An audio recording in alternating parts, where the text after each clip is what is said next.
अस्सलाम वालेकुम नाज़रीन।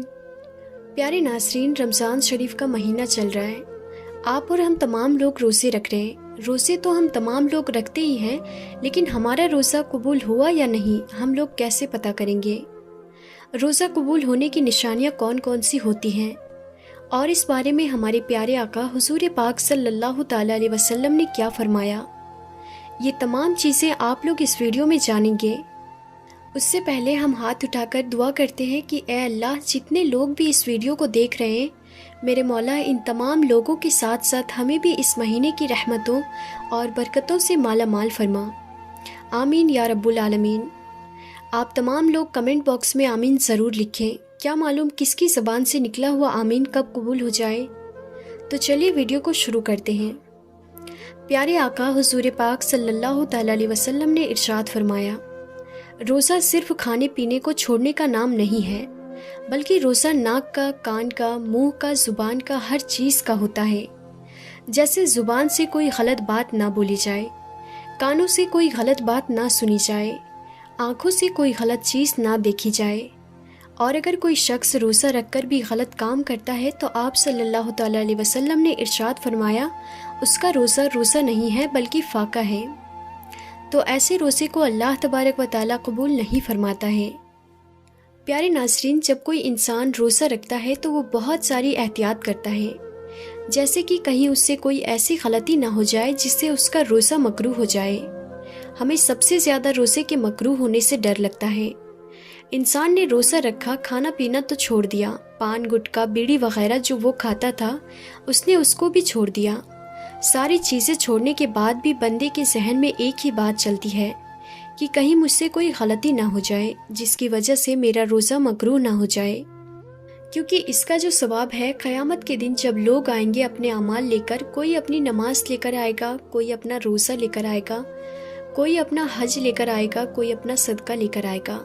तो मैदान महशर में जब फरिश्ते सभी लोगों को उनका इनाम देना शुरू करेंगे, नमाजी को उसका इनाम मिल जाएगा, सदका देने वाले को भी उसका इनाम मिल जाएगा, हज करने वाले को भी उसका इनाम मिल जाएगा।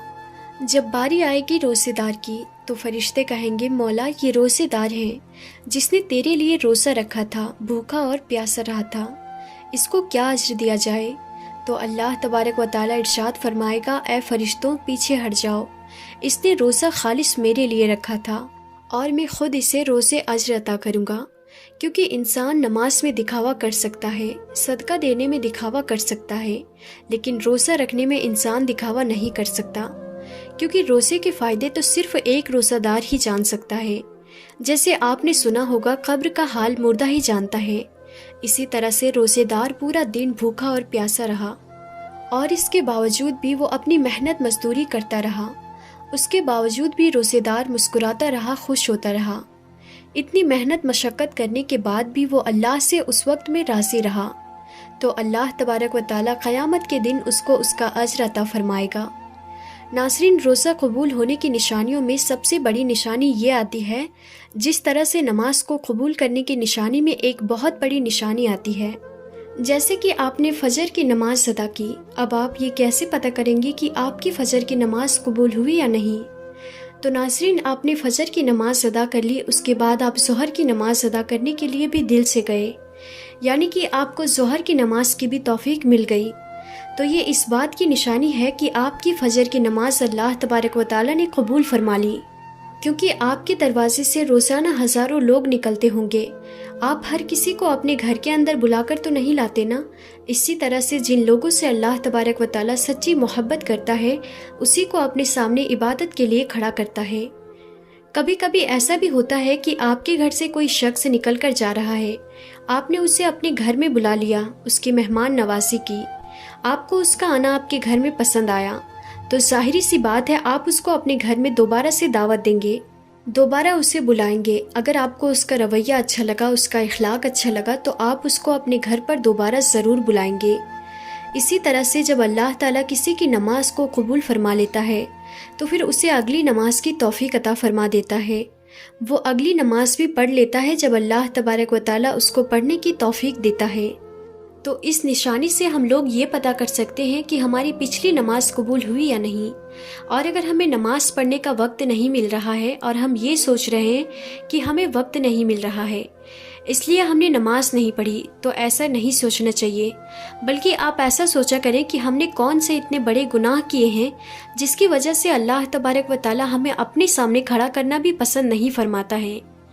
اسی طرح سے اگر ہم نے ایک روزہ رکھا اس کے بعد پھر ہم نے اگلا روزہ بھی رکھ لیا تو یہ اس بات کی نشانی ہو گئی کہ ہمارے پچھلے روزے کو اللہ تبارک و تعالی نے قبول فرما لیا۔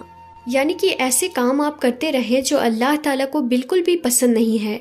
روزہ آپ نے صرف اپنی ضد کی وجہ سے رکھا کہ ہمیں بھوک نہیں لگتی ہے، ہمیں پیاس نہیں لگتی ہے، تو چلو رمضان چل رہے ہیں روزے ہی رکھ لیتے ہیں۔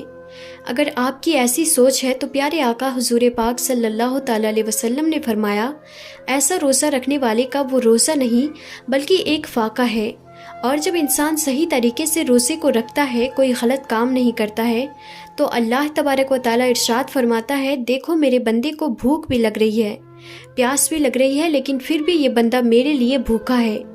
جب انسان روزہ افطار کرنے کے لیے بیٹھتا ہے، اذان سے پہلے اور اذان ہونے کا وقت ہو، تو اللہ تبارک و تعالیٰ فرشتوں سے ارشاد فرماتا ہے دیکھو میرے بندے کے سامنے کھانا رکھا ہے، پانی رکھا ہے، اس وقت یہ انسان تنہائی میں ہے، اس کو کوئی دیکھ بھی نہیں رہا ہے، اے فرشتوں اس کو بھوک لگی ہے، کھانا بھی اس کے سامنے ہے لیکن یہ کھانا نہیں کھا رہا ہے۔ تو فرشتے جواب میں کہتے ہیں کہ مولا اس کو تیری محبت نے روک رکھا ہے۔ تو اللہ تعالیٰ ایسے روزے دار کو دیکھ کر بہت خوش ہوتا ہے۔ جیسے ہی اذان ہوتی ہے تو انسان کھانا پینا شروع کر دیتا ہے، تو اللہ تبارک و تعالیٰ فرماتا ہے دیکھو میں نے اجازت دے دی، تو کس طریقے سے یہ کھانا کھا رہا ہے۔ انسان کی یہ ادا اللہ تبارک و تعالیٰ کو سب سے زیادہ پسند آتی ہے۔ تو ناظرین یہ ایک ایسی نشانی ہے، یعنی کہ آپ نے ایک روزہ رکھا اور اگلا روزہ صحیح طریقے سے آپ نے بتایا اور پھر آپ کا دل ہوا اگلا روزہ رکھنے کا، تو آپ سمجھ جائیے آپ کے روزے اللہ تبارک و تعالیٰ قبول فرما رہا ہے۔ لیکن روزے کی حالت میں ایک گناہ 70 گناہوں کے برابر ہے اور ایک نیکی 70 نیکیوں کے برابر ہے، اس لیے روزے کی حالت میں صحیح طریقے سے روزے کو گزاریں۔ اللہ تبارک و تعالیٰ ہمیں اور آپ کو ان تمام باتوں پر کہنے، سننے، پڑھنے سے زیادہ عمل کرنے کی توفیق عطا فرمائے، آمین یا رب العالمین۔ تو پیارے ناظرین یہ ویڈیو آپ کو کیسی لگی آپ ہمیں کمنٹ باکس میں ضرور بتائیے گا، اور اگر آپ نے ابھی تک ہمارے چینل تابش علم کو سبسکرائب نہیں کیا ہے تو اسے ابھی سبسکرائب کر دیں اور پاس میں دیے گئے بیل آئیکن پر بھی ضرور کلک کر دیں تاکہ ہماری ہر آنے والی ویڈیو کی نوٹیفیکیشن آپ تک پہنچتی رہے۔ تو ناظرین آپ لوگ اس ویڈیو کو جتنا ہو سکے شیئر کر دیں، آپ کے جتنے جاننے والے لوگ ہیں تمام روزے دار تک اس ویڈیو کو شیئر ضرور کریں، کیا معلوم آپ کی ایک شیئرنگ کی وجہ سے کوئی بندہ روزے دار بن جائے۔ تو ہم پھر ملتے ہیں اگلی نئی ویڈیو میں، تب تک کے لیے خدا حافظ۔